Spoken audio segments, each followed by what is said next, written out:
Hello everyone, welcome back to War Creator. Today I'm turning clay into a zombie shark megalodon model set inside a mysterious laboratory. If you love polymer clay sculpting, this video is definitely for you. I'll be sharing the techniques and tips I use to bring each detail to life. I'll also show you how I paint the model and design the LED lighting system.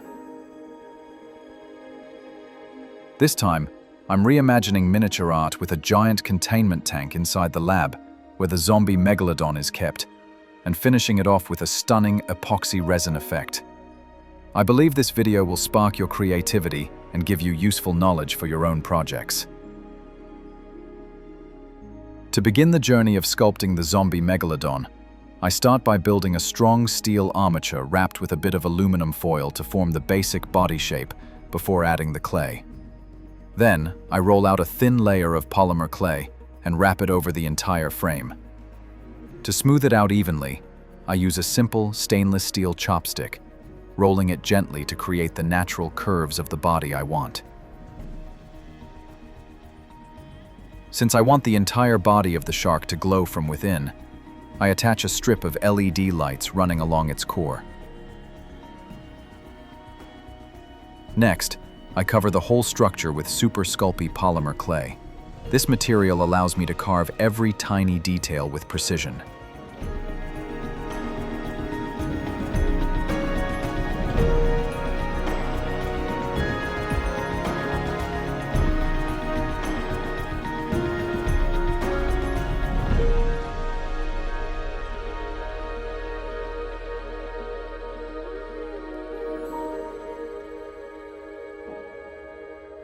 For this shark, I want it to look like a warrior clad in armor, so I make the head a bit rougher and more rugged than usual.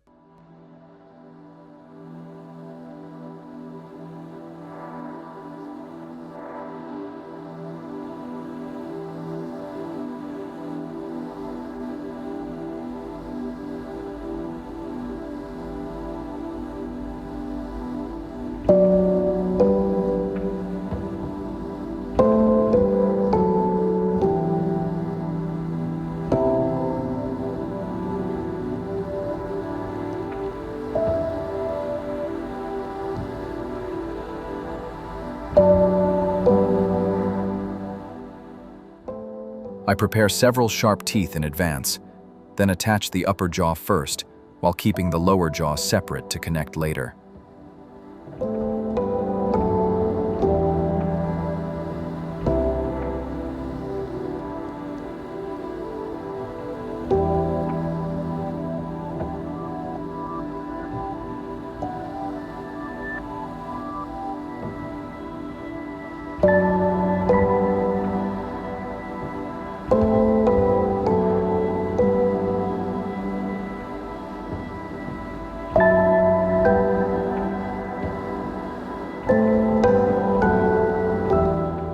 Now, I start sculpting the abdominal muscles, then smooth out the surface using my familiar tools.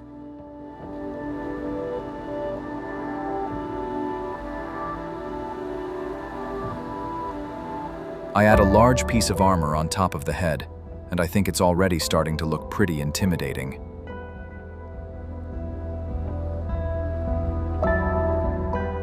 Using my measuring tool, I check the proportions and mark the positions of the fins. For the gills, I also want them to glow, but since I don't have LEDs in that area, I use a small amount of clear UV resin to channel the light from the LEDs along the body down into the gills. After that, I cover the area with clay again and sculpt the gill details.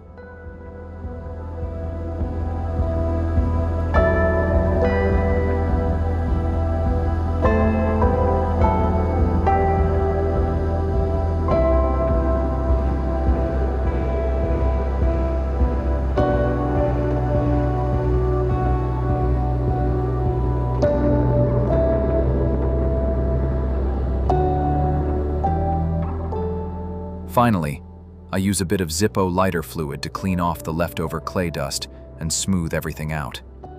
Moving on to the fins, I sculpt them to look like rusted metal plates, chipped and peeling apart. At this point, I'm not even sure if I should call it a zombie shark or a mechanical shark anymore. What do you think it should be called?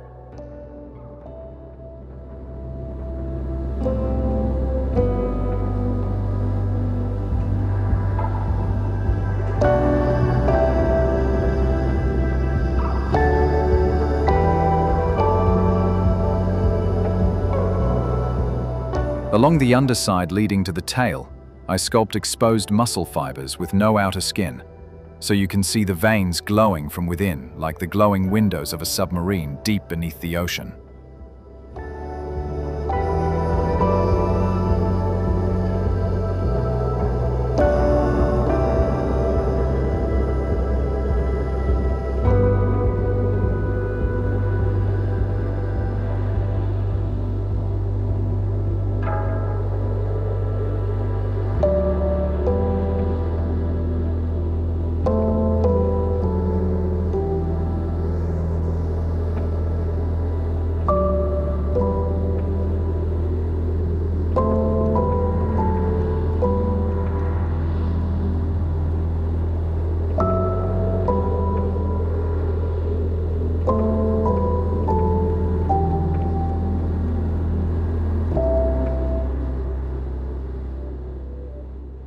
For the tail fin, I shape it similarly to the head, fully armored and plated, making the shark look like a true underwater warrior.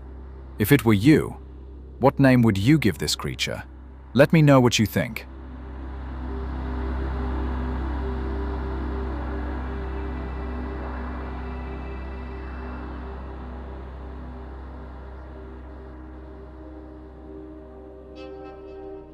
And now, let's move on to the painting process.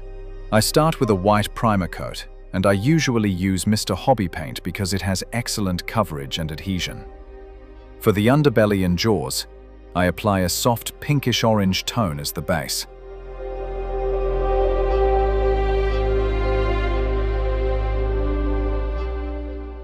For the back, I use a bluish-grey to cover the entire surface.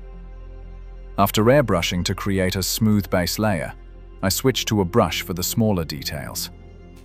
To add a special effect, I use mica powder, a metallic pigment that gives off a natural reflective glow, creating highlights and shadows that shift beautifully depending on the angle of light.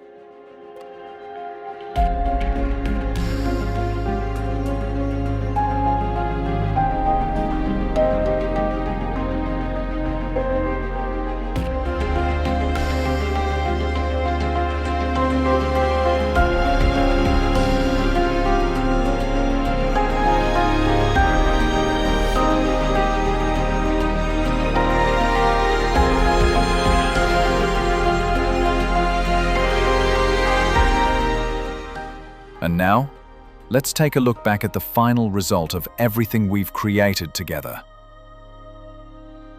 After finishing the sculpting and painting of the shark, I'm moving on to the next exciting part, building a miniature laboratory and containment tank for this giant creature.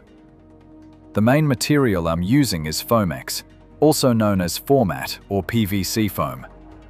It's a lightweight and durable plastic sheet, water-resistant and very easy to shape and cut. I've already prepared a laser-cut file to make the construction process faster and more precise. If you like this design, just leave me your email and I'll send you the laser cutting file completely free.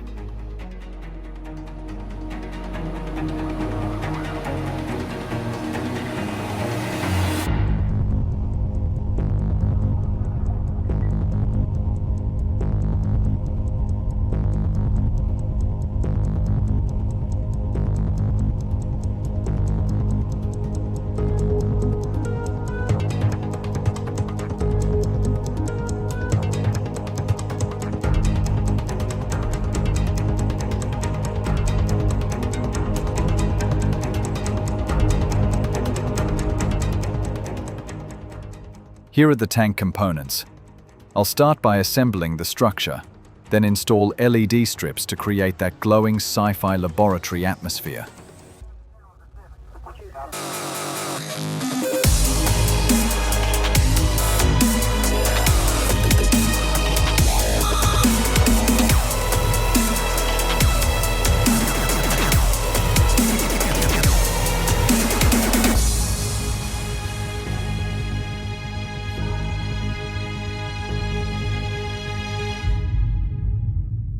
Next, I'll paint the entire miniature with a grey adhesion primer. Because Foamex has a smooth surface, normal acrylic paint doesn't really stick well on it. After priming, I'll use a fine brush to add weathering and details. Gundam builders might find this kind of environment very familiar.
To hold the epoxy resin, I need to build a transparent acrylic chamber, then fit it into the frame I prepared earlier. After that, I'll secure the shark inside the tank and attach research devices onto its body using UV resin glue.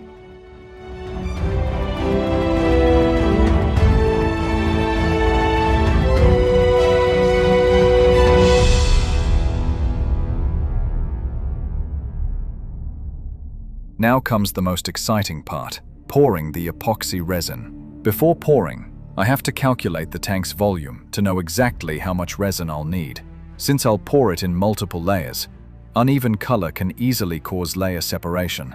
So, I'll mix the color pigment into the full batch of resin first, then blend it with the hardener at the correct ratio. To remove bubbles, I'm using a simple face mask while stirring the resin. It sounds strange, but it actually works surprisingly well when you don't have a vacuum chamber. And the result? It's amazing. Just with a mask, I was able to remove almost all the air bubbles.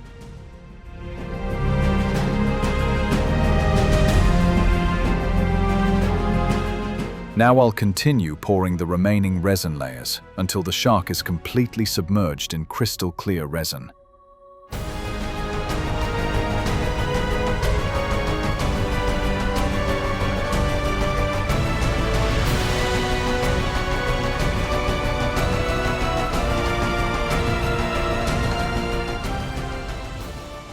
Finally, I'll install the finished tank into the laboratory model and connect all the wires, LED lights, and power system for the entire diorama.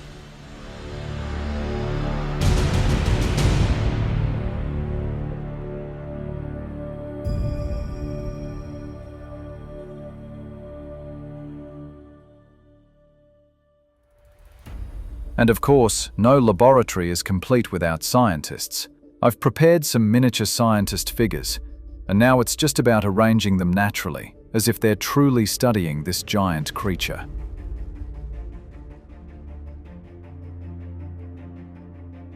Now, let's take a moment to look back at the entire journey, from sculpting the clay, painting the shark, to building this ultra-realistic laboratory diorama.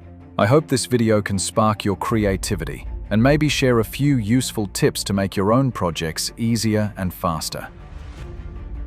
Which video would you like to see next? Leave a comment below and don't forget to like, share, and subscribe so you won't miss the next creative journey with WoW Creator. See you in the next video.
Hello everyone, this is part 2 of today's video, and this time, I'm going to recreate one of the most terrifying scenes in the Resident Evil universe. How to make Resident Evil diorama. Zombie crocodile attack Umbrella's laboratory.